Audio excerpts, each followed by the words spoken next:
If you can answer, I'll clean the room in your place. But when she replied in 3 languages, he was in shock. Landon Hayes detested obstacles in his path, literal or figurative. Walking through the deserted hallway of Radiant Enterprises at that time of night, the 35-year-old CEO frowned at the sight of a figure kneeling on the floor. A blonde woman was scrubbing a stubborn stain on the marble floor, completely absorbed in her task. Landon stopped a few feet away, annoyed by the interruption to his routine. After 15 hours of exhaustive negotiations, he just wanted to grab some documents from his office and go home. And now this, a cleaner blocking his path.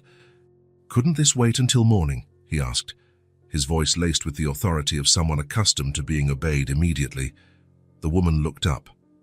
She had delicate features and light-colored eyes that regarded him with a serenity that caught him off guard. There wasn't the usual nervousness his presence tended to provoke in employees. "Good evening, Mr. Hayes," she replied calmly. "This stain needs to be removed before it sets permanently." Landon narrowed his eyes. Something about her posture intrigued him. There was no submission, no rush to get out of his way, just a calm that bordered on indifference to his presence. An idea crossed his mind. He took a few steps closer and, with a smug smile, decided to test a theory. "Vous bloquez mon chemin, mademoiselle," he said in fluent French. "You are blocking my path, miss." He expected confusion, perhaps a lost look. Instead, without a second's hesitation, she replied in the same language, "Je m'en excuse, Monsieur Hayes. Ce sera terminé dans un instant. My apology, Mr. Hayes. I will be finished in a moment." Landon felt a shiver of surprise run down his spine. Her French was perfect, not just correct, but with the precise accent of someone who had lived in Paris. "Vous parlez français?" he stated, unable to hide the astonishment in his voice. "Oui, depuis mon enfance," she confirmed, explaining she had spoken it since childhood, as she continued to scrub the floor with precise movements. Something about that answer sparked his curiosity. A cleaner who spoke fluent French. Intriguing. "If you answer, I'll clean it for you," he challenged suddenly, leaning closer to her. She stopped her movements and looked at him directly, a single eyebrow slightly arched. "Is it French, Japanese, or German?" Landon blinked, taken aback by the quick response. The game he had started to intimidate her had now turned against him, sparking a curiosity he hadn't felt in years. "Nihongo wa do desu ka?" he asked in Japanese. "And what about Japanese?" Without the slightest hesitation, she replied, "Hai Nihongo mo hanasemasu, Europa ni sunde ita toki ni manabimashita." "Yes, I also speak Japanese. I learned it when I lived in Europe." Landon felt his heart race. A cleaning lady who spoke French and Japanese. Impossible. "Und Deutsch?" he asked, completing the trio of languages he had mastered. "Natürlich, Deutsch war meine erste Fremdsprache," she answered with the same fluency, explaining that German had been her first foreign language. Landon stood motionless, genuinely impressed for the first time in years. A woman who cleaned floors at night had just demonstrated perfect command of the 3 languages he himself had spent years perfecting. "Who are you?" he finally asked in English, all his previous arrogance replaced by genuine fascination. "Eloise Bennett," she replied simply. "I've been on the cleaning crew for 3 months. That doesn't explain how you speak 3 languages perfectly." A small smile touched her lips, but it didn't reach her eyes. "Life doesn't always put us where we expect to be, Mr. Hayes." Landon watched her more closely. The grey uniform couldn't completely disguise a natural elegance in her movements. Her hands, though busy with manual labor, had long, delicate fingers, and there was a dignity in her posture that completely defied the position she held. "Where did you learn to speak these languages?" he insisted, unable to leave the mystery unsolved. "In another life," she answered vaguely, returning her focus to the stain. Landon was not used to evasive answers. In his world, direct questions received direct answers. Without a second thought, he placed his leather briefcase on the floor and knelt beside her. "What are you doing?" Eloise asked, genuinely surprised. "Keeping my word," he replied, reaching for the cleaning cloth. "I said I would clean for you if you answered, and you answered." "In 3 languages." "You were just teasing," she noted, not handing over the cloth. "I never break promises," Landon insisted, with a tone that brooked no argument. "Even the ones I make without thinking about the consequences." There was a moment of silence as they looked at each other. Something indefinable passed between them, a mutual recognition, perhaps. Finally, Eloise handed him the damp cloth. "You'll ruin your suit," she warned. "I have others," he replied, starting to scrub the stain with clumsy movements. His impeccably tailored Italian suit was already creasing at the knees, but strangely, he didn't care. After a few seconds of silent observation, Eloise spoke. "Not like that. You're just spreading the stain. You need to use circular motions from the center outwards." Landon looked up, startled by the direct correction. No one in the entire company would dare speak to him that way. To his own surprise, instead of irritation, he felt an involuntary smile form on his lips. "Like this?" he asked, trying to imitate the movements she had been making. "Lay more pressure in the center," she instructed, "and keep the circles consistent." For the next few minutes, the powerful CEO of Radiant Enterprises was on his knees on the marble floor, receiving precise instructions from a cleaner on how to properly remove stains. The scene was so surreal it almost felt like it was from a dream. "You don't seem surprised that I'm doing this," he commented as he worked. "I've seen stranger things," she replied with a slight shrug. "Life has its own sense of humor, Mr. Hayes." When he finally finished, the stain was gone. Landon stood up, looking at the damp marks on his knees and the smell of cleaning product on his hands. "Did I pass the test?" he asked with an irony that strangely lacked its usual cutting edge. "For a rookie, not bad," she replied, gathering the bucket and supplies. "You might have a future in cleaning if the CEO business doesn't work out." Landon laughed, a rare sound that surprised him as much as it seemed to have surprised Eloise. He couldn't remember the last time someone had made a joke at his expense. "Eloise Bennett," he repeated, as if trying to memorize the name. "I want to see you in my office tomorrow at 9. A shadow of concern crossed her face. "Am I being fired?" "On the contrary," he replied. "I'm curious to find out what other talents you're hiding behind that uniform." "Sometimes it's better to leave some mysteries unsolved, Mr. Hayes," she said, a cautious tone in her voice. "I'm not a fan of mysteries," Landon retorted. "I prefer clear answers." "Not all questions have simple answers," Eloise replied. Then, with a slight nod, she added, "Good night, Mr. Hayes." Before he could respond, she was already walking away down the hall, carrying the cleaning bucket with the same dignity a queen would carry a scepter. Landon stood motionless, watching her, until she disappeared from view. Something had shifted that night, a small crack in his perfectly controlled world. A cleaner who spoke 3 languages fluently and wasn't intimidated by his presence. An enigma in the form of a woman. He picked up his briefcase from the floor and continued on his way. But his thoughts remained with Eloise Bennett. The way she had looked at him, not as a CEO, not as an authority figure, but simply as a man. A man who, for a few minutes, had stepped off his pedestal to kneel on the floor beside her. For the first time in a long time, Landon Hayes was genuinely intrigued, and though he would never admit it to himself, he was also impressed. Who was Eloise Bennett, really? And what else was she hiding besides her extraordinary command of languages? Tomorrow, he would find out. Landon Hayes always got what he wanted, and now he wanted answers. Landon couldn't sleep. His penthouse apartment, usually a sanctuary of tranquility, felt oppressively silent as he paced barefoot through the living room. He poured himself a rare whiskey, something he rarely did on weekdays, and stood before the panoramic window. The city glittered below, indifferent to his restlessness. That woman, Eloise Bennett, had settled into his thoughts like an irritating puzzle. He couldn't understand how someone who spoke 3 languages fluently had ended up on the night shift of the cleaning crew. The mystery went against his calculating nature, which was used to understanding and cataloging everyone and everything around him. The next morning, he arrived at Radiant Enterprises an hour earlier than usual. Mrs. Peterson, his secretary of 8 years, couldn't hide her surprise as she saw him walk through the doors at 7:30. "Good morning, Mr. Hayes. You're early.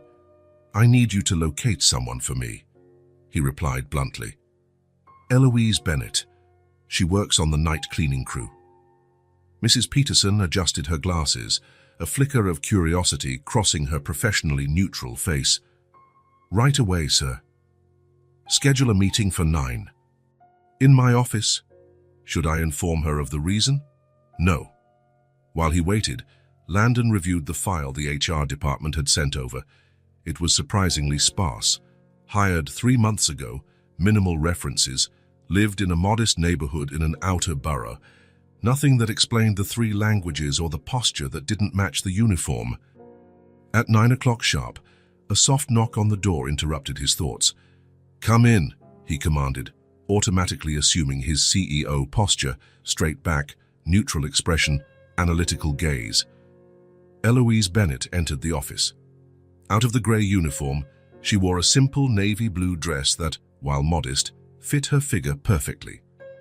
Her loose blonde hair framed her face, falling in soft waves to her shoulders.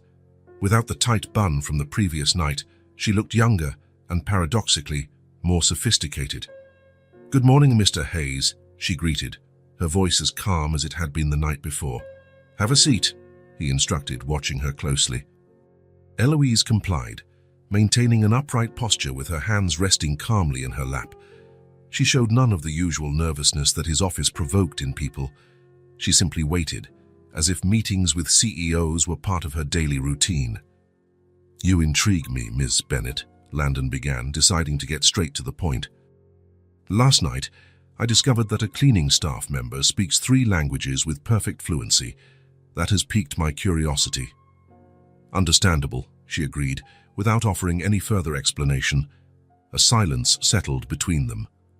Landon, used to dominating conversations, felt strangely disarmed. There was nothing confrontational in her demeanor, but there was also none of the automatic deference he was used to receiving. "I want to understand your story," he finally said. "How someone with your talent ends up working the night shift on the cleaning crew." Eloise studied him for a moment, as if assessing how much she could trust him. "Why do you care?" she finally asked. The direct question caught him by surprise. No one in his company would dare question his motives like that. "Let's just say, I'm curious," he replied after a pause, "and I don't like unsolved puzzles in my company." "And what if I say that I enjoy cleaning floors? That it's an honest job that allows me to support my daughter?" "I'd say you're wasting your potential," he retorted promptly, "and that there are more efficient ways to support a child." To his surprise, Eloise laughed, a soft musical sound that seemed to momentarily brighten the serious room. "Touché, Mr. Hayes." A new silence settled, but it was different from the last. There was an expectant tension, as if they both knew they were about to cross an invisible boundary. "I was born Eloise Reinhardt," she began at last, her voice calm and controlled. "The only daughter of Victor Reinhardt, owner of Reinhardt International." Landon couldn't hide his surprise. Reinhardt International was a renowned European technology conglomerate. Victor Reinhardt, its founder, was known as much for his genius as for his inflexibility. "I grew up on an estate on the outskirts of Munich. I had the best education money could buy, private tutors, boarding schools in Switzerland, exchanges in France and Japan." She paused, a sad smile appearing on her lips. "My father believed that languages were the key to business success. He himself spoke 5 fluently." "And how did Victor Reinhardt's daughter end up cleaning floors in my company?" Landon asked, genuinely intrigued. Eloise's eyes took on a distant glint, as if she were seeing a past she could still picture clearly. "At 22 is when I returned from university. I fell in love with the family's chauffeur, Thomas Bennett. He was British, ex-military, and had come to Germany seeking a fresh start." Her voice softened as she spoke of him. "He was smart, kind, and so different from the men my father would have considered appropriate for his heiress." Landon nodded, beginning to understand. "We tried to keep the relationship a secret, But in a house with dozens of staff, there are no real secrets. My father found out, of course. Eloise paused, taking a deep breath. He gave me an ultimatum: end the relationship or be disowned. And you chose the chauffeur, Landon concluded. I chose Thomas, she corrected softly, looking him directly in the eye. I chose love over money, freedom over expectations. I chose my own life. There was something in the way she said those words, without remorse, without drama, just the simple statement of fact that touched Landon in a way he hadn't expected. We left Germany that same night. My father had security escort us off the property. He allowed me to take only a suitcase of clothes and my personal documents. Her voice remained calm, but Landon could sense the pain contained beneath the surface. We went to London. We got married in a simple ceremony, and I took his last name. For 8 years, we built a life together. I gave private language lessons. He worked as an executive driver. It wasn't luxurious, but we were happy. Her face softened as she continued. We had a daughter, Ivy. She's 5 now. A brief smile lit up her face. She has her father's light eyes and my blonde hair. She's bright and curious, like all the Reinhardts, I suppose. And what happened? Landon asked, sensing the story didn't end there. Eloise's expression shifted subtly, a shadow passing over her eyes. 2 years ago, Thomas was in an accident. He was driving a client when a drunk driver ran a red light. She paused, swallowing visibly. He died instantly. Landon felt a tightness in his chest. The way she recounted the tragedy, without tears but with a restrained pain in every word, was more moving than any emotional display could have been. I'm sorry, he said, and was surprised to realize he truly meant it. Suddenly, I was a 30-year-old widow with a young daughter to raise. Our apartment was rented. Our savings were limited. Thomas's insurance helped initially, but London is an expensive city. Eloise lifted her chin slightly, a subtle gesture of pride. I tried to contact my father. After 8 years with no communication, I thought maybe the news that he had a granddaughter might soften his heart. And it didn't, Landon concluded. He wouldn't even take my calls. His assistant, the same one who used to organize my childhood birthday parties, coldly informed me that Mr. Reinhardt did not have a daughter. Her voice remained calm, but Landon could feel the depth of the wound. For the next 2 years, I did everything I could to survive in London. I tutored, worked as a receptionist, tried freelance translation. She sighed. But the costs were impossible. The rent, daycare for Ivy, the bills that never stopped coming. 3 months ago, I decided we needed a new start. I researched cities with a lower cost of living, but with opportunities. We moved here. And started working as a cleaner, he completed. She nodded. It was what I could find immediately. The night shift allows me to be with Ivy during the day. A kind neighbor watches her at night while I work. It's not ideal, but... She shrugged, a gesture that seemed to carry the weight of the world. We do what is necessary for the ones we love. Landon watched her in silence, absorbing her story. In his world of corporate acquisitions and quarterly profits, he rarely heard stories of personal sacrifice, of choices made for love, not for gain. Why are you telling me all this?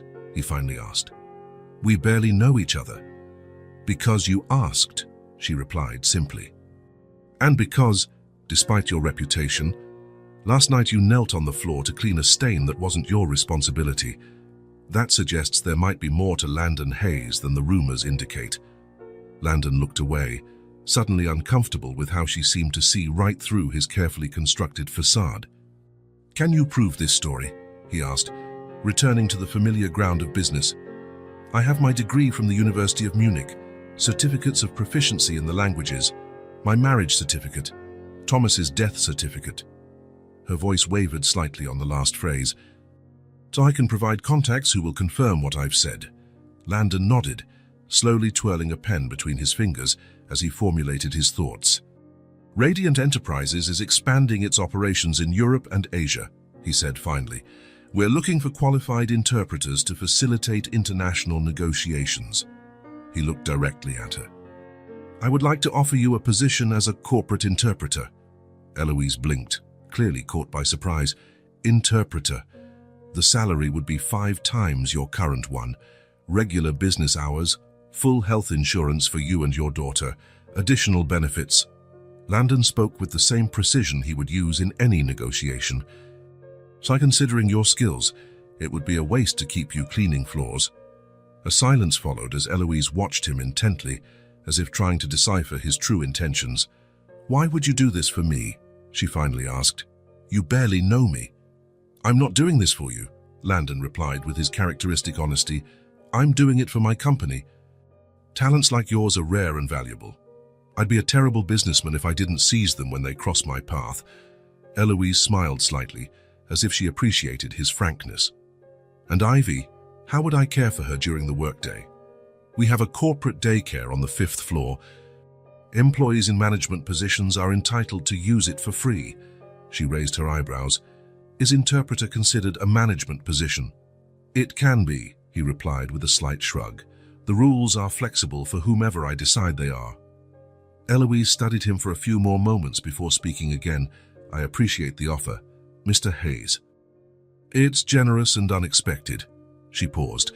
But I need to think about it. It's a significant change. Landon nodded, surprised by her hesitation.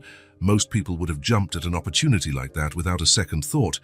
You have until tomorrow to decide, he said, maintaining his professional tone. The position needs to be filled quickly. Eloise stood up gracefully. I understand. I'll have an answer for you tomorrow.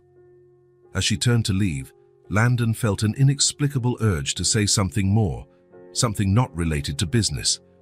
Miss Bennett, he called out, causing her to stop and look back. Your father made a mistake. By choosing pride over his daughter. Her eyes shone with restrained emotion. Thank you for saying that, Mr. Hayes. After Eloise left, Landon remained seated, contemplating the conversation they had just had. He couldn't remember the last time he had heard someone speak so honestly about loss and difficult choices, about love and sacrifice. In his world of power and privilege, such stories rarely found a place.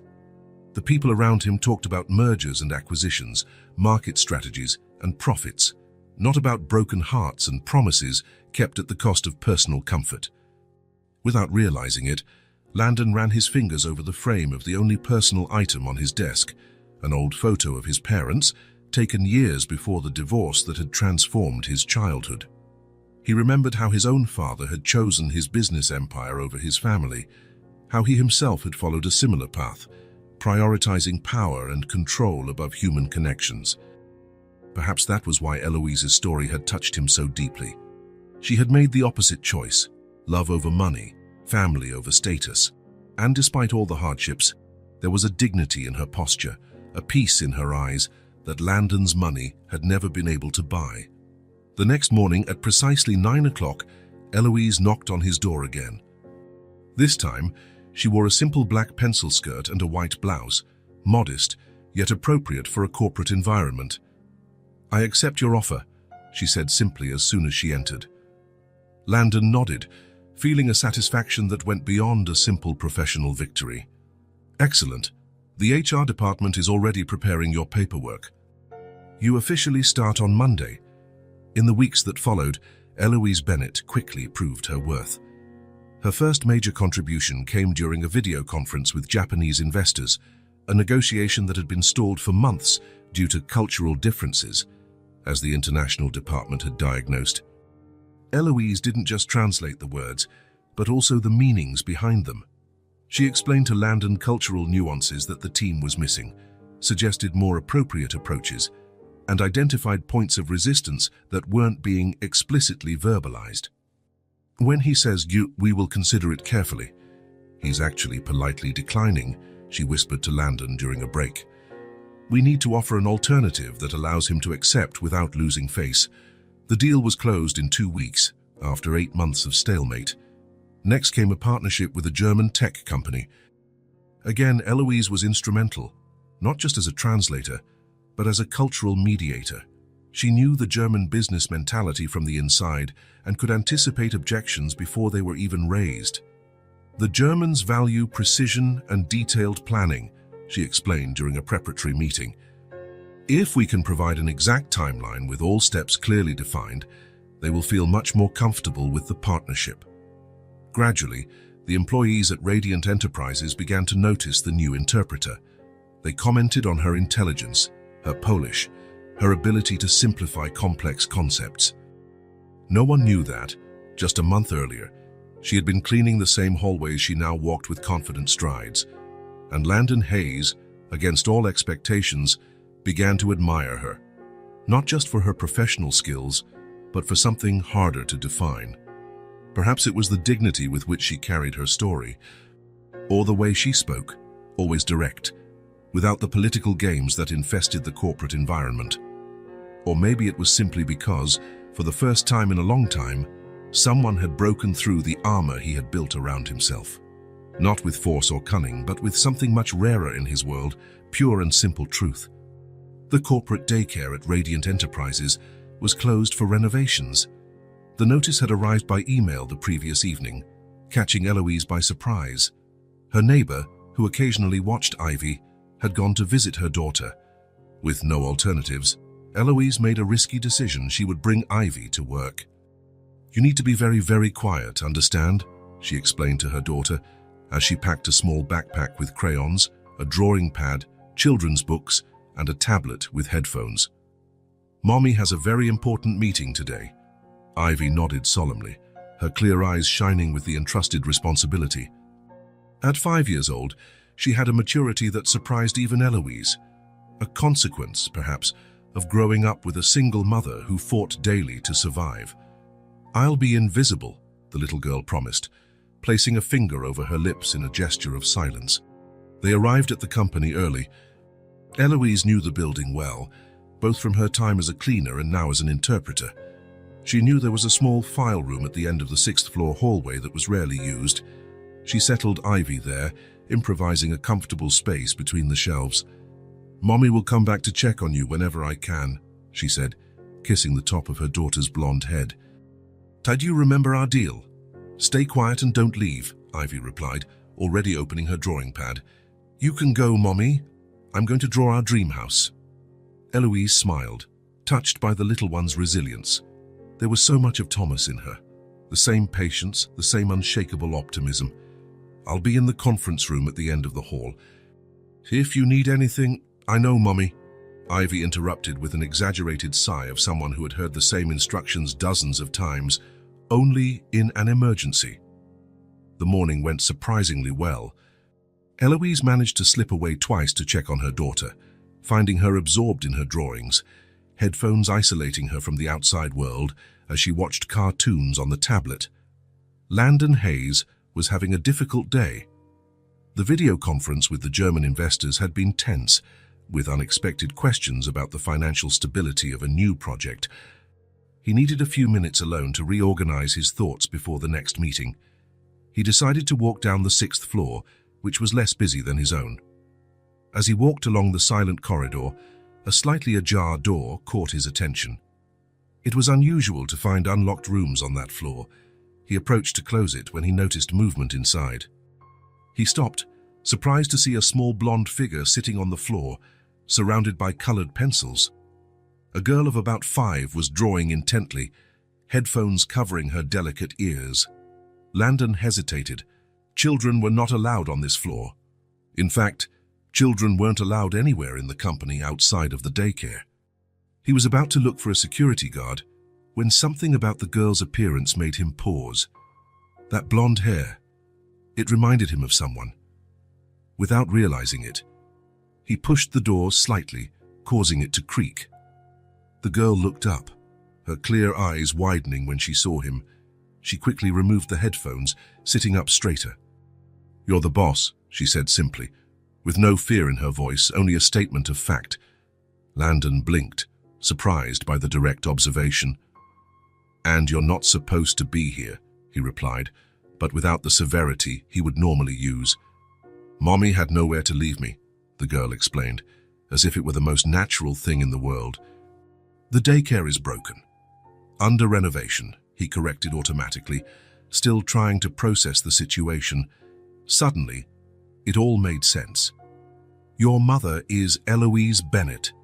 The girl smiled, revealing a small gap where a baby tooth was missing.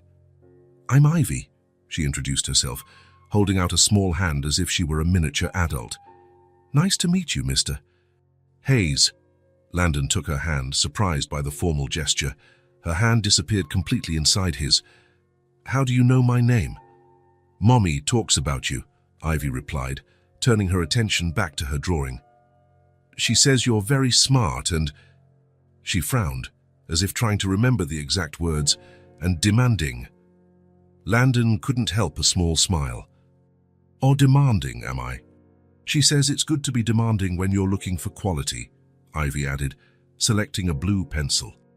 Like when I choose my crayons, I only use the best ones. Landon looked around, noticing Eloise's efforts to keep her daughter occupied without disturbing anyone. He felt an unexpected admiration for her commitment, both as a professional and as a mother. He moved a little closer, curious about what the girl was drawing so intently. May I see? He asked, pointing to the notebook. Ivy seemed to consider the question for a moment, as if assessing whether she could trust him with something as personal as her drawing.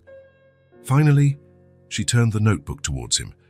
On the paper, 3 stick figures were holding hands in front of what looked like a house, a tall woman with yellow hair, a small girl who was also blonde, and a man in a suit.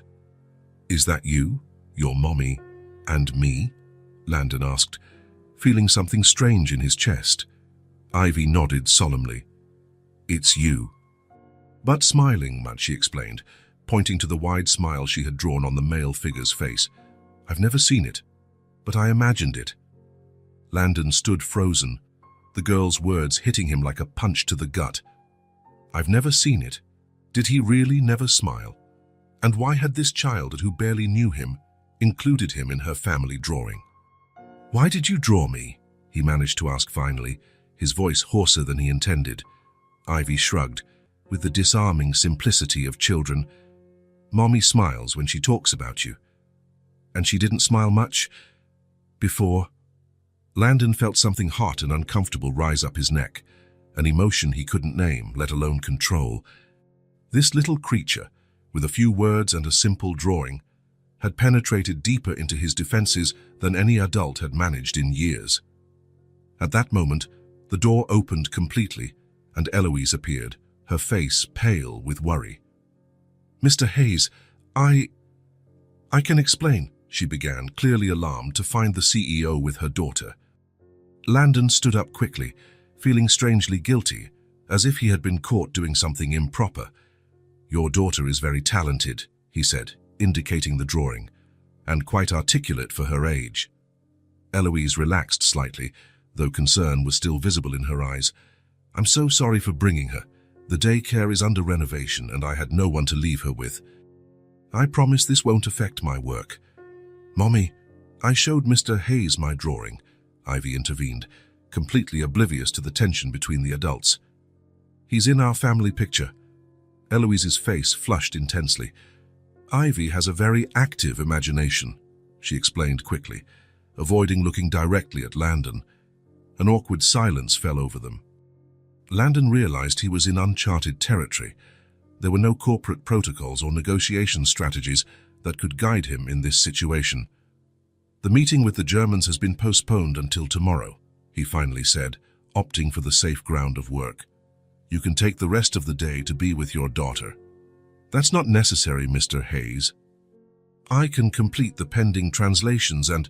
It wasn't a suggestion, Miss Bennett, he interrupted, but without his usual coldness. Consider it a paid day off. Before Eloise could thank him, Landon was already leaving the room. He needed air, distance, time to process the strange vulnerability he felt. As he walked back to his office, the image of the drawing remained vivid in his mind. 3 figures holding hands, an improvised family where he, inexplicably, had been included. It's you. But smiling, I've never seen it, but I imagined it.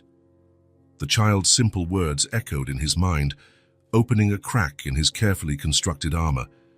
For the first time in years, Landon Hayes felt something he had forgotten he was capable of feeling, the desire to be more than just the man in the suit, the ruthless CEO, the relentless negotiator, the desire to be someone who smiled.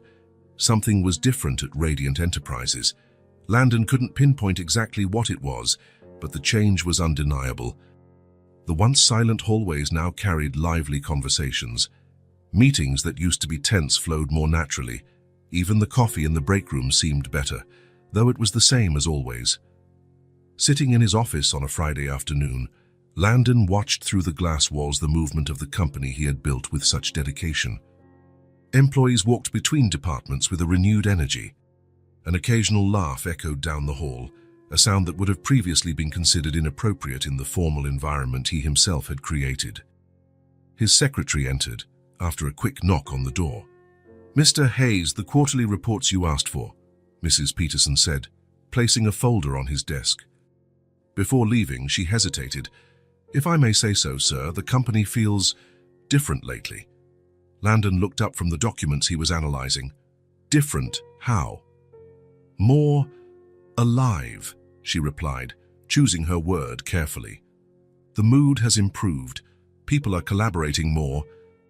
Even the legal and finance departments are communicating without their usual hostility." After she left, Landon leaned back in his chair, reflecting on her observation. The change had started subtly, about 2 months ago.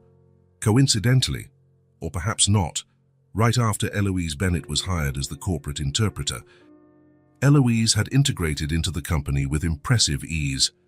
Unlike many new employees who spent weeks trying to understand the dynamics at Radiant, she seemed to have instantly grasped the corporate culture and, more surprisingly, had begun to transform it from the inside out. It all started with small gestures. Eloise would begin her meetings with brief informal conversation, establishing personal connections before getting down to business. She remembered everyone's names, asked about their families, and celebrated small victories that would normally go unnoticed. During international negotiations, her skill went far beyond literal translation. She captured cultural nuances, explained contexts, and facilitated understanding that had previously been lost in direct communication. Under her influence, deals that once took weeks to close were now finalized in days. The International Relations Department, once known for its rigid formality, now held monthly lunches where employees of different hierarchical levels could chat freely. The idea had been Eloise's, of course, though she never claimed credit for it. And then there was Ivy. Since the incident in the file room, Landon had noticed the little girl appearing occasionally at the company, always on days when the daycare closed early. With Landon's reluctant permission, Eloise had adapted a small space in the corner of her office for her daughter. Strangely, the girl's presence didn't cause disruptions. On the contrary, employees who rarely interacted started stopping by to chat briefly with the child, exchanging smiles and small kindnesses. Ivy had a natural talent for breaking down barriers. "The Eloise effect," Landon murmured to himself, finally naming the phenomenon he was observing. As if summoned by his thoughts, a soft knock on the door announced Eloise's arrival. "Excuse me, Mr. Hayes, I have news about the negotiation with the Nakamura Group." Landon indicated the chair in front of him. He watched as she sat gracefully, an organized folder in her hands. She wore a simple yet elegant suit, a far cry from the grey cleaner's uniform she wore when they first met, but carried with the same natural dignity. "So did the Japanese accept our proposal?" he asked, trying not to show his anxiety. The partnership with the Nakamura Group would represent Radiant's entry into the Asian market, a goal he had been pursuing for 3 years without success. "Better than that," Eloise replied, a small smile on her lips. "They've increased their initial investment by 15% and proposed an exclusivity deal for 5 years, not 3 as we had requested." Landon blinked, genuinely surprised. "How did you manage that? We'd been negotiating for months with no significant progress." "I realized we were focusing on the numbers when we should have been building trust," she explained. "For the Japanese, business is fundamentally about long-term relationships. After I mentioned your admiration for their business philosophy and shared a few stories about Radiant's founding, Mr. Nakamura commented that he finally felt he understood the man behind the company. Landon leaned back in his chair, processing the information. "You told them stories about me? I hope you don't mind," she replied, a faint blush rising on her neck. "I researched the founding of Radiant, how you built the company from scratch after leaving college. It's an inspiring story." "I never thought of it as a story," he admitted. I just did what needed to be done." "That's exactly what makes the story powerful," Eloise said. "Your determination." Mr. Nakamura particularly valued how you maintained control of the company even when investors tried to oust you from leadership during the 2019 crisis. Landon felt a strange mix of pride and discomfort. He wasn't used to having his past actions revisited, let alone presented as inspiring narratives. "The contract will be signed next week," Eloise continued. "Mr. Nakamura is sending his son to finalize the details in person instead of doing it remotely as we had planned. Another sign of respect. This is extraordinary," Landon concluded, allowing himself a rare moment of satisfaction. "Your work has been exceptional, Ms. Bennett." "Thank you, Mr. Hayes." A comfortable silence settled between them. Landon realized that, unlike many of his employees who were visibly nervous in his presence, Eloise seemed perfectly at ease. "So would you like to have dinner with me tomorrow?" The words came out before he could fully consider them. "To celebrate the Nakamura deal. Bring Ivy, too." The surprise on her face was evident, but it quickly turned into a warm smile. "We would be delighted," she replied. "Ivy will be thrilled. She talks about you a lot." "Really?" he asked, genuinely curious. "She keeps the drawing she made with you in it," Eloise explained. "She says you're the only adult who's ever taken her drawing seriously." Something moved within Landon's chest, that same strange, warm feeling he had felt when he first saw Ivy's drawing. "I'll send a car to pick you up at 70, he said, returning to the safe ground of practical arrangements. The next evening, Landon waited at the restaurant, discreetly checking his watch. He had chosen Lumiere, an elegant but not overly formal establishment with a menu that could please both adults and children. He had requested a more private table, away from the central buzz-e overlooking a small, illuminated garden. Why was he nervous? It was just a business dinner. A professional celebration, nothing more. Still, he had changed his tie twice before leaving home and had asked the maitre d' to make sure they had a booster seat reserved. He saw them arrive and stood up immediately. Eloise wore a simple dark blue dress that enhanced her eyes. Ivy, holding her mother's hand, wore a skirt and blouse set, her blonde hair tied in an elaborate braid. She looked like a little princess. "Mr. Hayes," Ivy exclaimed upon seeing him, letting go of her mother and running towards him. "Look, I'm wearing a dress too." "I see that," he replied, surprising himself with the impulse to crouch down to her level. "How you look very elegant, Miss Ivy." The little girl laughed at the formal address. "You look handsome too. Mommy said your suit is impeccable." She pronounced the word carefully, as if she had just learned it. Eloise approached, a light blush on her cheeks. Sorry for her enthusiasm. She's been excited about the dinner all day. "No need for apologies," Landon replied, gesturing to the table. "It's refreshing." The dinner began with polite formality, but Ivy's naturalness soon broke any remaining tension. The girl told stories about school, about the friends she had made at the company daycare, about her latest drawings. And then Mrs. Peterson gave me a special red pen, Ivy narrated, while savoring her ice cream for dessert. She said it's the same one she uses to mark important things on your calendar. "My secretary is giving you office supplies?" Landon asked, amused. "Every Wednesday," the girl confirmed seriously. "We're building my professional arsenal. That's what she called it." Eloise shook her head, smiling. "Your team has been incredibly kind to Ivy. Mr. Donovan from Finance taught her how to do origami. Mr. Chen from IT fixed her tablet when she accidentally spilled juice on it." "Radiant has never had an official mascot," Landon commented. "It seems Ivy has taken on the role." They laughed together, and Landon realized how pleasant the sound was. He couldn't remember the last time he had laughed so freely during a dinner.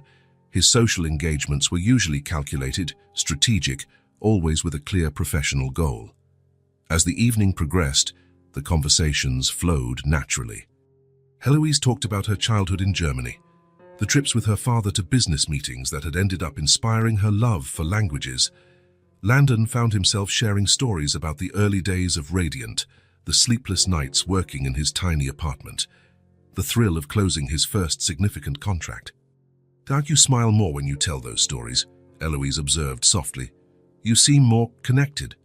"I never think much about the past," he admitted, always focused on the next goal, the next quarter. "Mommy says that very busy people sometimes forget to live in the present," commented Ivy, who was playing with her napkin, folding it into different shapes. Landon and Eloise exchanged a look, surprised by the child's perceptiveness. "Your mother is very wise," Landon replied. When the dinner ended, Landon insisted on accompanying them home. The driver pulled up in front of a small apartment building in a modest but well-kept neighborhood. "Thank you for the wonderful dinner," Eloise said when they reached her door. "It was very kind of you to include Ivy." "It was my pleasure," he replied sincerely. "We should do this again sometime." Before Eloise could answer, Ivy stepped forward. "Can we go to the zoo next time? The teacher said there are new pandas." "Ivy!" Eloise gently chided her. "Mr. Hayes is a very busy man." "I think I could find time to see pandas," Landon replied, surprising himself. "If your mother agrees, of course." Something passed between them in that moment, a silent understanding, an unexplored possibility. Landon realized he had been looking into Eloise's eyes for longer than was professionally appropriate, but he couldn't look away. "Good night, Landon," Eloise said softly, using his first name for the first time. The sound of his name in her voice sent a strange sensation through his chest, as if something long frozen was slowly beginning to melt. "Good night, Eloise. Good night, Ivy." On the way back to his apartment, Landon looked at the city lights with new eyes. The sense of emptiness that usually accompanied him at the end of a long day was absent. In its place, there was an unusual warmth, a sense of contentment he couldn't quite name. He thought about how his life had changed in recent months. The company that once ran like a well-oiled machine, but cold and impersonal, now pulsed with a different energy. Employees who had once just done their jobs now seemed genuinely invested in their collective success, and he himself, the ever-distant and ruthless CEO, had found himself crouching to a child's height, laughing openly during dinner, sharing personal stories he had never told anyone. His phone buzzed with a message. It was a picture of Ivy, already in her pajamas, hugging a small teddy bear. "Thank you for dinner, Mr. Hayes. My bear Freddy would also like to meet the pandas." Landon smiled at his phone screen, a warm feeling expanding in his chest. He simply replied, "It will be a pleasure to meet Freddy." "Good night, Miss Ivy." As the car approached his luxurious apartment, he realized with sudden clarity that the Eloise effect was not limited to the company. It had begun to transform him too, slowly thawing years of self-imposed isolation. For the first time in a long time, perhaps for the first time in his life, Landon Hayes wanted to be part of something he couldn't control, negotiate, or acquire. He wanted to be part of that small circle of trust and affection that Eloise and Ivy had created. He wanted to belong. And that, more than anything, both terrified and fascinated him in equal measure. The alarm clock went off as always at 5:30 a.m. Landon turned it off with an automatic motion and lay there, staring at his bedroom ceiling. It had been 3 weeks since the dinner with Eloise and Ivy. 3 weeks since he had felt that unfamiliar warmth in his chest. 3 weeks since he had begun to deliberately pull away. He got up and walked to the window. The city was still asleep, with only a few lights dotting the urban landscape. His reflection in the glass showed a man with a tense expression, tired eyes. He wasn't sleeping well. "Ridiculous," he muttered to himself. "Completely ridiculous." At Radiant Enterprises, Landon reorganized his schedule to avoid direct encounters with Eloise. He transferred supervision of the relations with the Nakamura Group to the Vice President of International Operations. He sent memos via email instead of holding personal meetings. When encounters were unavoidable, he remained strictly professional, ending conversations the exact moment the work matters were concluded. In his office, he stared at financial reports without really seeing them. Images insisted on invading his thoughts, Ivy laughing as she showed him her drawing, Eloise using his first name that night at her apartment door, the little teddy bear in the photo he had received. He opened his desk drawer and took out an old picture frame. In it, a younger Landon smiled next to a dark-haired woman. Olivia, his only serious relationship, back in college. The woman who had left him for a colleague after 3 years together, claiming he was emotionally unavailable, always more committed to his ambitions than to the relationship. After her, there had been a few superficial involvements. Nothing that threatened his independence, his total dedication to the company he was building. It was safer that way, more controllable, less painful. And now this unwanted vulnerability he felt in the presence of Eloise and her daughter. This inexplicable desire to be a part of their lives, to belong to something he hadn't built or conquered. His phone buzzed. It was Mrs. Peterson, reminding him of the board meeting in 15 minutes. He mentally thanked her for the interruption. Work was his refuge. It always had been. He just had to dive into it with more intensity. In the elevator, he briefly crossed paths with Eloise. She smiled politely, without expectation. "Good morning, Mr. Hayes." "Ms. Bennett," he replied with a formal nod. He had reverted to using her last name, a subtle but effective barrier. "Is the report on the German negotiations ready?" "Yes, sir. I emailed it last night." "Excellent." The silence that followed was uncomfortable. Before the elevator reached the next floor, Landon glanced at his watch. "I have a meeting." "Excuse me." He exited hastily, aware of Eloise's gaze on his back. In the days that followed, Landon intensified his withdrawal. He traveled to 3 different cities in 1 week. He scheduled external meetings he would normally delegate. He arrived even earlier and left even later, ensuring their paths rarely crossed. At home, sitting alone with a glass of whiskey, he contemplated the absurdity of the situation. He was 40 years old, ran a multi-million-dollar company, and made decisions that affected hundreds of lives daily. And there he was, hiding from a woman and a 5-year-old child. "What is happening to me?" he asked the empty room. He knew the answer, though he didn't want to admit it. He was scared of caring too much, scared that if he allowed Eloise and Ivy to truly enter his life, he would never be the same again. He would never again have the absolute control he so cherished. And there was the greater fear, the fear of hurting them. He didn't know how to be a father. He didn't know how to be a partner. His own childhood had been marked by paternal abandonment, by a man who had chosen his career over his family. Wasn't he repeating that same pattern now, dedicating himself exclusively to Radiant? What right did he have to enter the life of a child who had already lost her father once? What guarantee could he offer that he wouldn't end up disappointing them, as he had been disappointed, as he had disappointed Olivia? It was better this way. Better to keep his distance. Better to focus on what he knew how to do. Work, conquer, build. Eloise noticed the change. Of course. How could she not? The man who had knelt to clean the floor, who had invited her and her daughter to dinner, who had proposed visiting pandas at the zoo, now could barely stay in the same room with her for more than 2 minutes.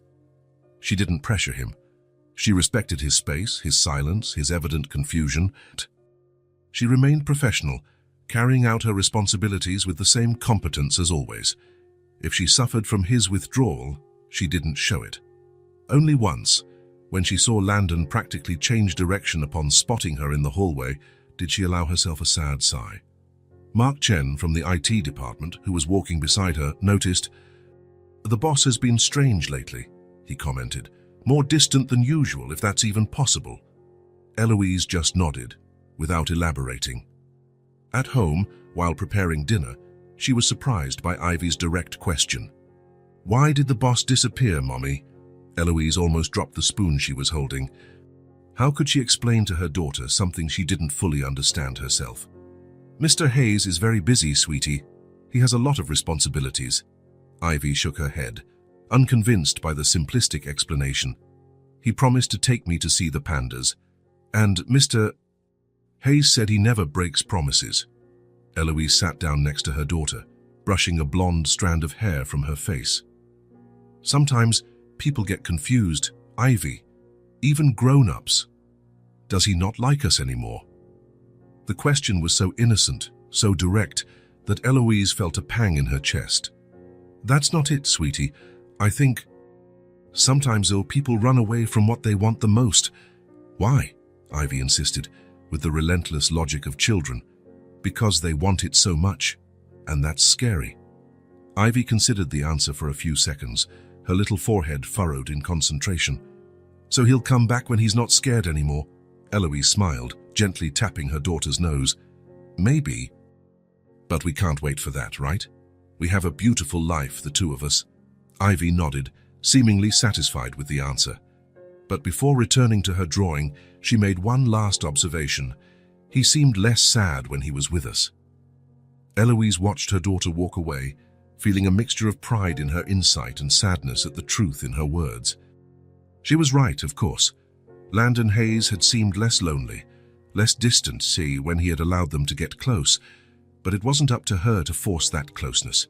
Some paths, each person must walk alone, even powerful CEOs who command business empires, especially them.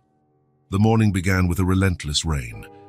The grey sky seemed to reflect Landon's mood as he reviewed the latest quarterly figures. The projections were excellent. Radiant Enterprises had never been in better financial shape. The partnership with the Nakamura Group had exceeded all expectations, opening up the Asian market far more broadly than anticipated. Professionally, everything was perfect. Personally, a persistent emptiness had been his companion for weeks. Landon glanced at the clock, 7:40 in the morning. He had arrived exceptionally early, as he had been doing since he decided to keep his distance from Eloise. It was easier to avoid her if he completely altered his routine. A movement in the hallway caught his attention. Through the glass walls of his office, he saw Eloise walking slowly toward her own office. There was something wrong with her usually graceful posture. She seemed unsteady. Landon stood up, concern momentarily overcoming his determination to keep his distance. He approached his office door just in time to see Eloise lean heavily against the wall, one hand pressed to her forehead. "Ms. Bennett," he called out, the formality automatic in his voice, though his heart was racing with worry. She looked up, her pale face contrasting with abnormally flushed cheeks.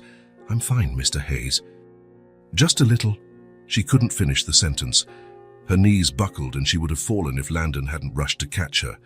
"You're burning up with fever," he said, feeling the alarming heat radiating from her even through the fabric of her clothes.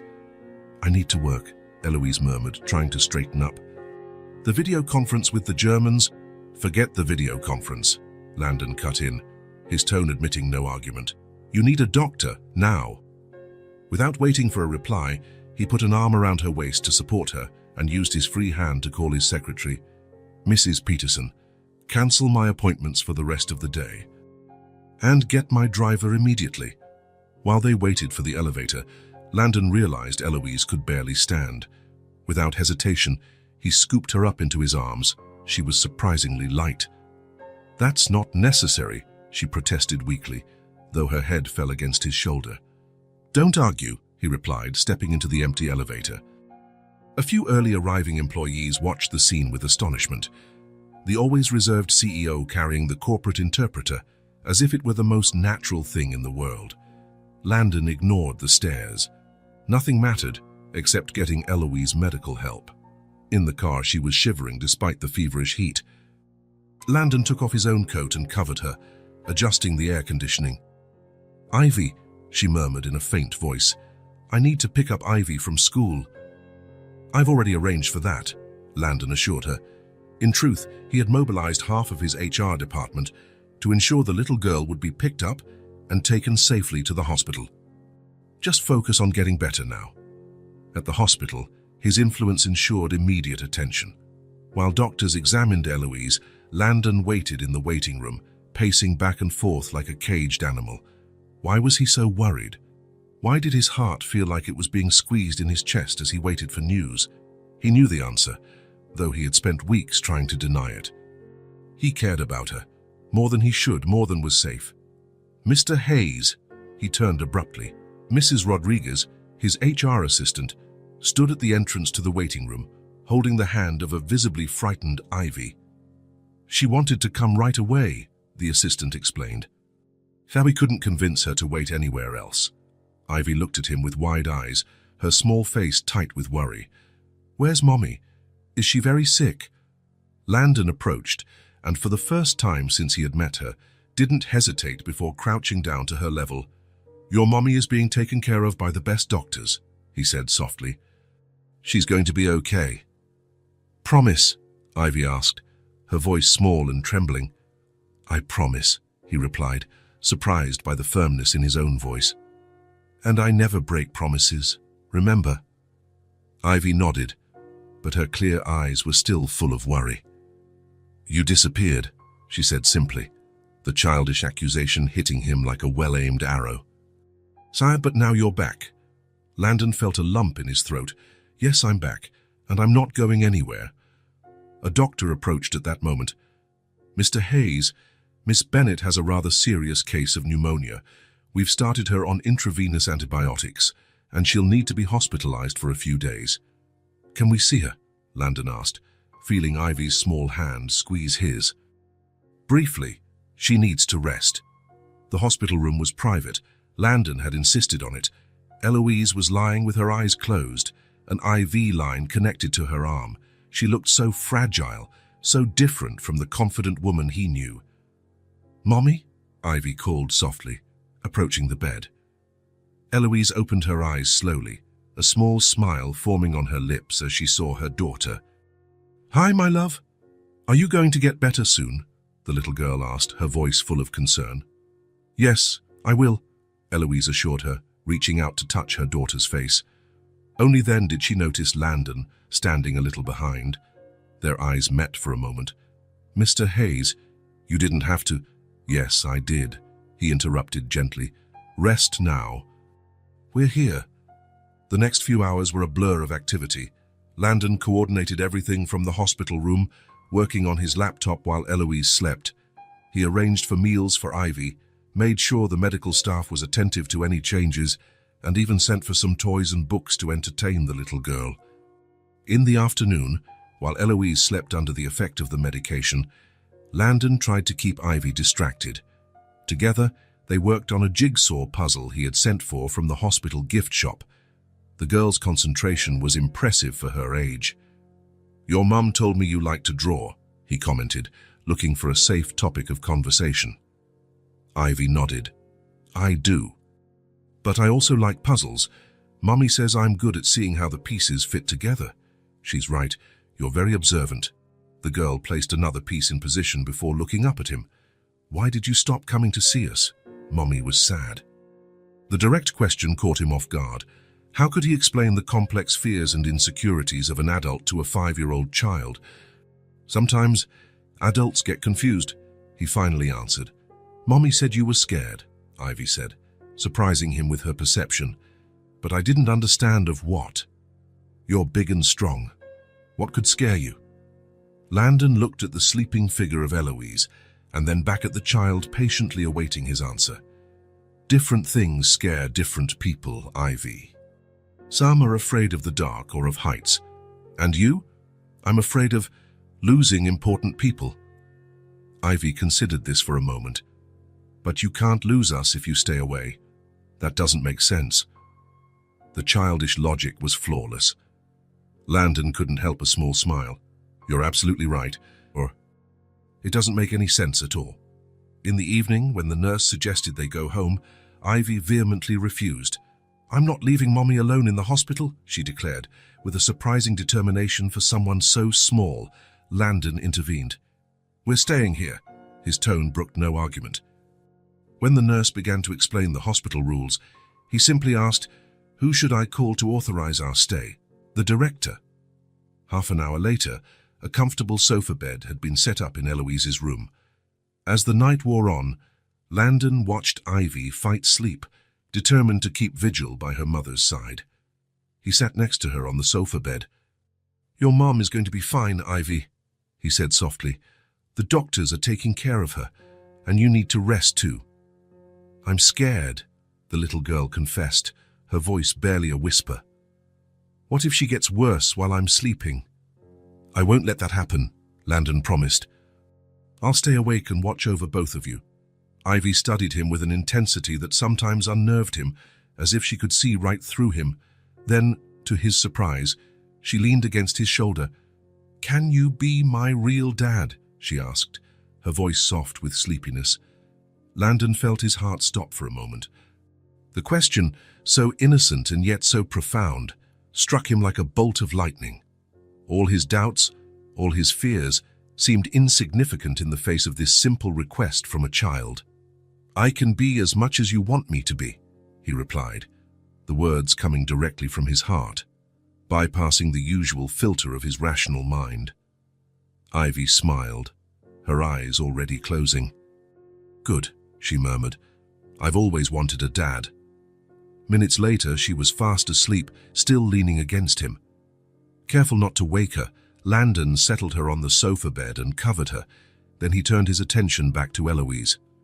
He sat in the chair beside the bed, watching the gentle rhythm of her breathing.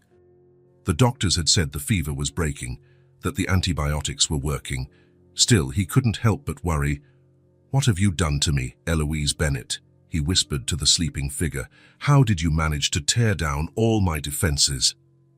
During the night, Eloise woke up briefly. She seemed surprised to find Landon still there, sitting by her bed working quietly on his laptop. "You don't have to stay," she murmured, her voice hoarse. "I know," he replied simply, "but I want to." Their eyes met in the dim light of the room, and something passed between them. A silent understanding, a connection that words could not adequately describe. "Thank you," she said at last, before drifting back to sleep. The following days established a new routine. Landon divided his time between the hospital and quick visits to the office to handle urgent matters. He arranged for Ivy not to miss school. A private tutor came to the hospital for a few hours to keep the girl up to date with her studies. In the evenings, he and Ivy would have dinner together in the hospital room, while Eloise, getting stronger each day, watched the interaction between them with a smile. There was a growing ease in the way they communicated, as if they had created their own language. "You've changed," Mrs. Peterson commented during one of his brief visits to the office. "More human." Landon didn't reply, but he knew she was right. Something fundamental had shifted within him, as if an invisible wall that had separated him from the rest of the world had finally begun to crumble. On the fourth day, the doctors announced that Eloise could be discharged the next day. The pneumonia had responded well to treatment, although she would still need a few days of rest at home. That night, when Ivy had finally fallen asleep, Eloise and Landon talked for the first time since she had been admitted. "How can I ever thank you for all this?" she asked, her voice still a bit weak but her clear eyes bright again. "You took care of Ivy, coordinated everything. You haven't left—" "There's nothing to thank me for," he replied simply. Then, gathering his courage, he added, I'm sorry for my behavior these last few weeks. The distance—" "You were scared," she said softly. "I understand that. It wasn't fair to you or to Ivy." "Fear is rarely fair or rational," Eloise observed. "Believe me, I know."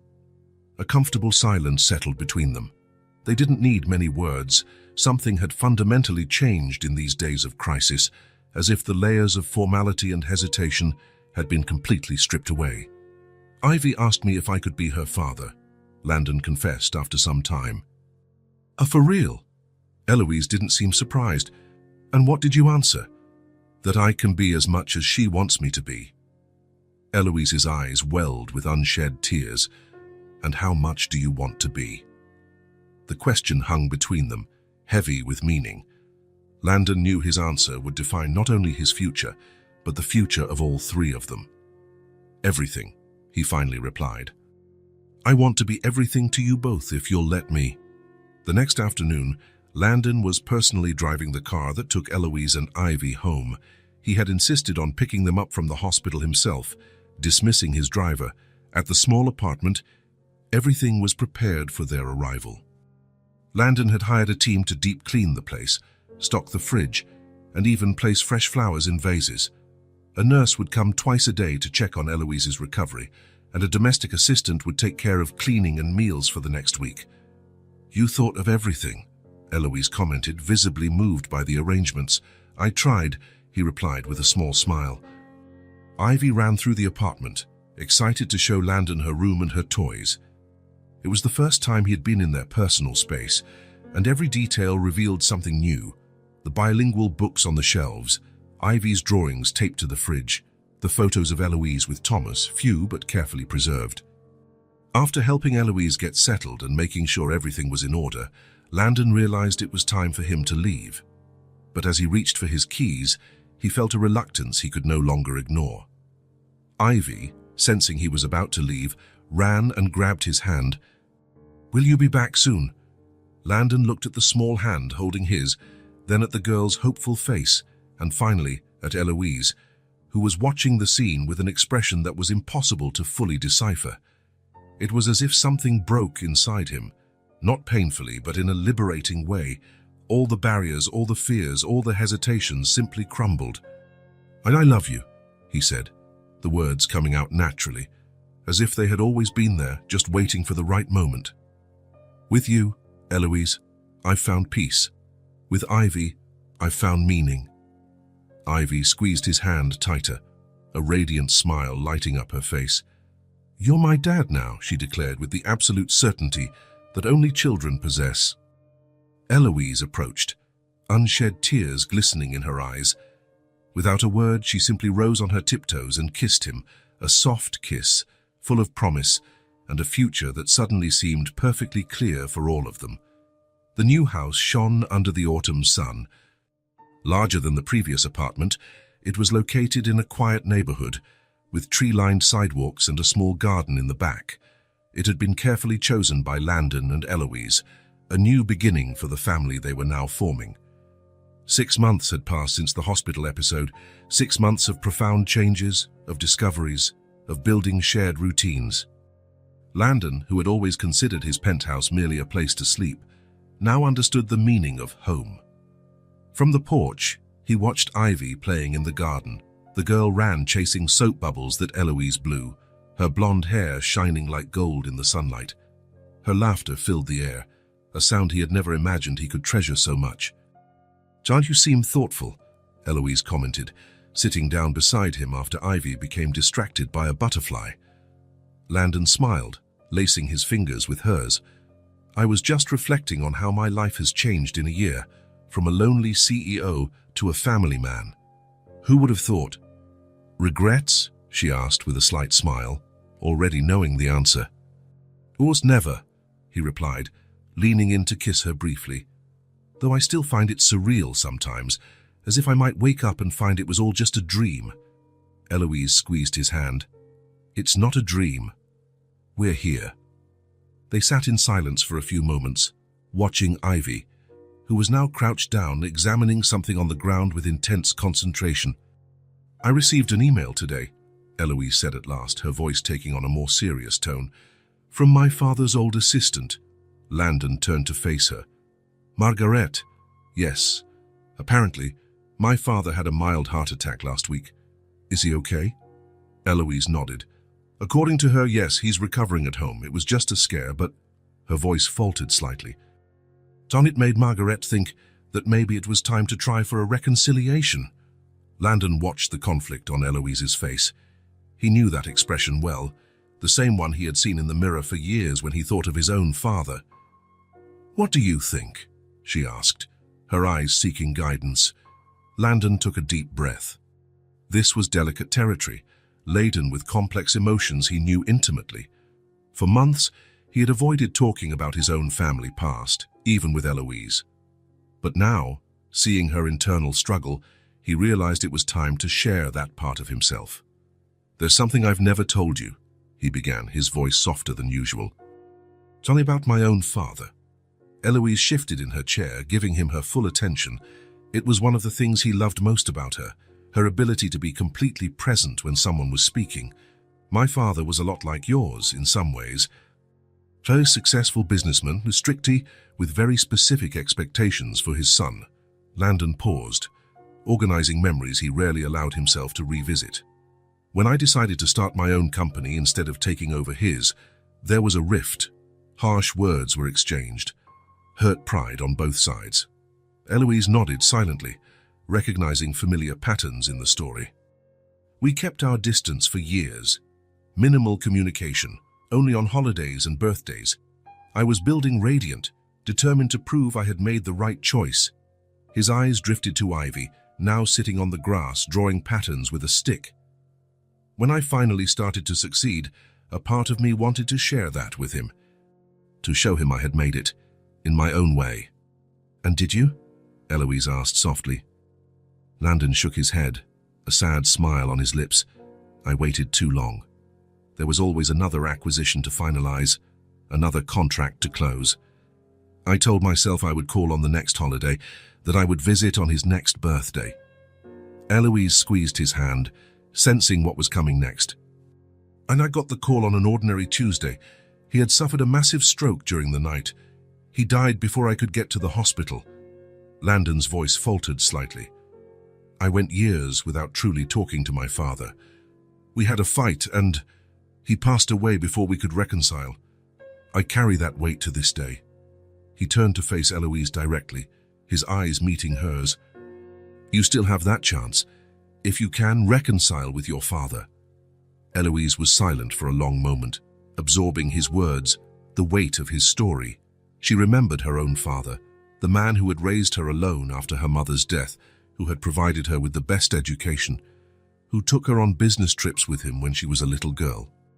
The same man who had disowned her for loving someone he considered unworthy, who had refused to meet his own granddaughter, who had treated her as if she had ceased to exist.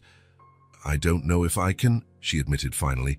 There's so much hurt, so much wounded pride. I know, Landon replied.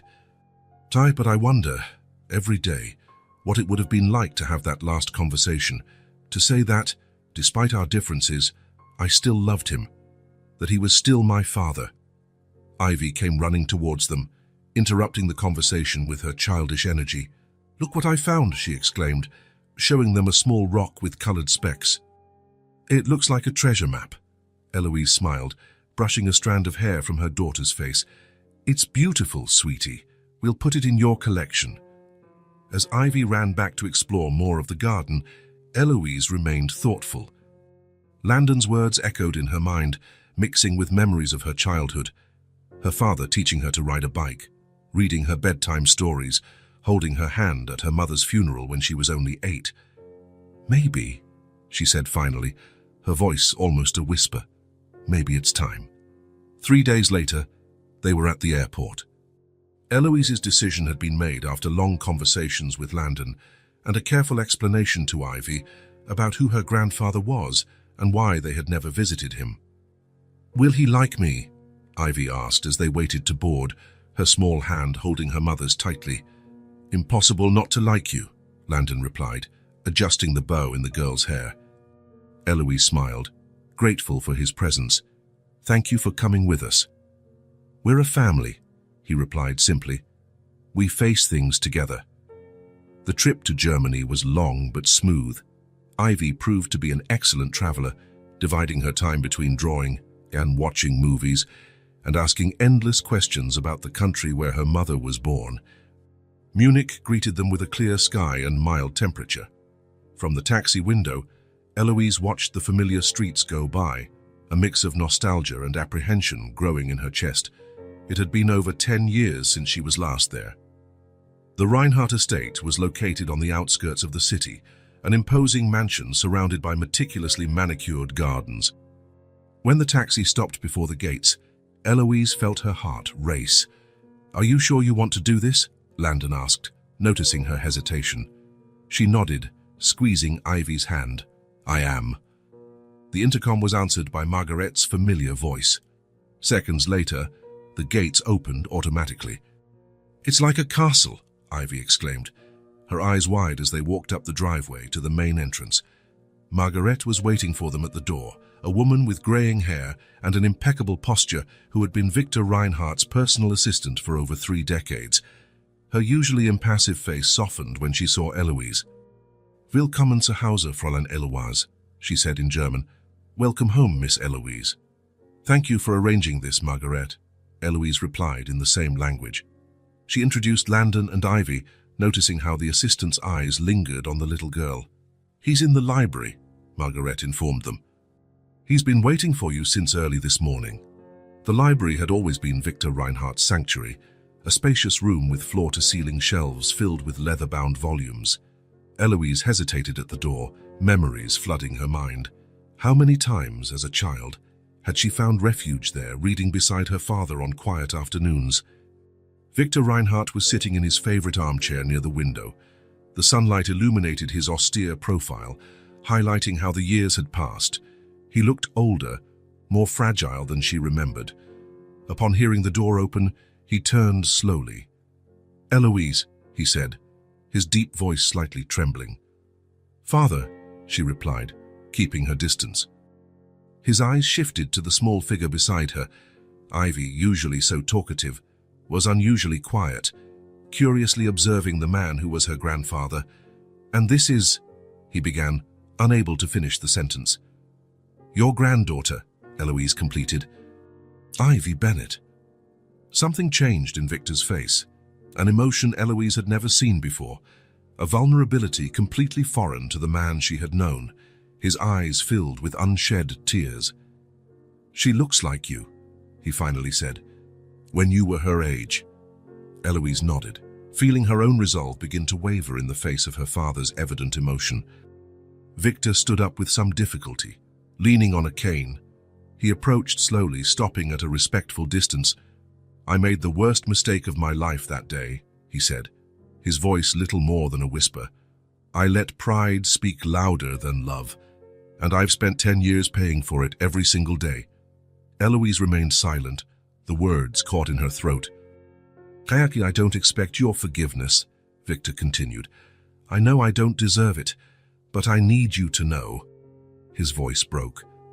"I am sorry, my daughter. More than words can express." The tears he had held back began to fall freely. Victor Reinhardt, the business titan known for his coldness and rationality, was crying openly in front of the daughter and granddaughter he had never met. Eloise felt the weight of a decade of hurt and resentment in her chest. She remembered Landon's words about the burden of missed opportunities, of unspoken words. She looked at Ivy, who was watching her grandfather with a mixture of curiosity and childish compassion. With a deep breath, she took a step forward. "I made mistakes too," she said softly. "I should have tried again. I should have insisted." Victor shook his head. "The fault was mine. Mine alone." There was a moment of tense silence, charged with years of distance and unspoken words. Then, to everyone's surprise, Ivy let go of her mother's hand and approached her grandfather. "Are you crying because you're sad?" she asked, looking up with the frankness of children. Victor blinked and surprised by the direct approach. "I'm crying because I made a very big mistake," he replied, lowering himself with effort to get closer to her height. "And because I'm very happy to finally meet you." Ivy considered this for a moment, her little forehead furrowed in concentration. "Mommy says when we do something wrong, we have to say we're sorry." "Your mother is right," Victor agreed. "And that's what I'm trying to do now." Eloise watched the interaction, feeling years of hurt begin to dissolve in the face of her daughter's simple wisdom. She took another step forward, and then another, until she was standing before her father. She hesitated for a moment, decades of memories, good and bad, flashing through her mind. Then, with a deliberate movement, she reached out and hugged the man who had raised her, who had hurt her, who was still her father. Victor seemed momentarily stunned before returning the hug, holding her as if he feared she might disappear again. "Forgive me," he whispered against her hair. "Please forgive me." "I'm trying," she answered honestly. "It's a start." When they finally separated, Ivy was beside them, watching with a small smile. She held out her little hand and took her grandfather's. "Hi, Grandpa," she said simply, and in those two simple words, A bridge began to be built over a 10-year chasm. It wouldn't be easy, Eloise knew. There would be difficult conversations ahead, old wounds to be examined, trust to be gradually rebuilt. But looking at Landon, who watched the scene with an understanding smile, she understood what he had tried to tell her. Some opportunities only come once. Some words, if not spoken in time, can become the weight of what might have been, a silent, mean but constant burden carried for a lifetime. Today, at least, she had chosen not to add that weight to her heart.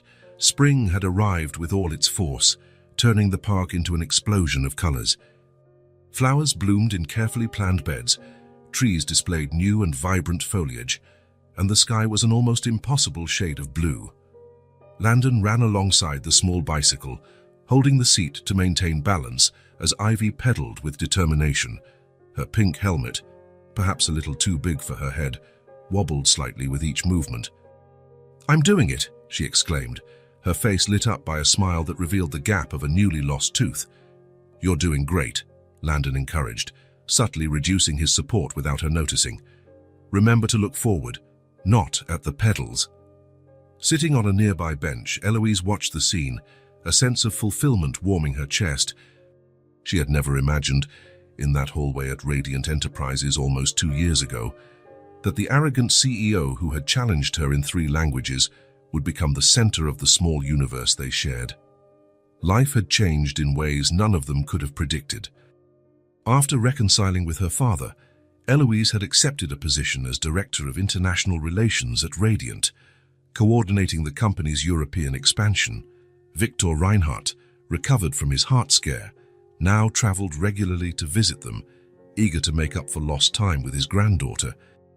Landon, for his part, had discovered a new side of himself, more patient, more present, more connected to what really mattered. The company continued to thrive, but he now left the office on time, delegated more responsibilities, and often worked from home on Fridays. "Are you ready to try on your own?" Eloise heard Landon ask, bringing her back to the present moment. "What if I fall?" Ivy asked, a brief moment of hesitation in her voice. "Then I'll help you up," he replied simply. "But you're not going to fall, trust me." Landon ran a few more feet, still holding the bike. Then, with a smooth motion, he let go. Ivy kept pedaling, unaware that she was now balancing on her own. "You're doing it!" he shouted. "You're riding by yourself." When Ivy realized what was happening, her eyes widened for a second before turning into crescents of pure joy. "I'm doing it, Mommy, look." "I see, my love," Eloise replied, standing up to applaud. "You look amazing." The little bike traveled nearly 20 yards before it started to lose balance. Landon was already there, ready to catch her fall. But instead of crying over the small failure, Ivy laughed, impatient to try again.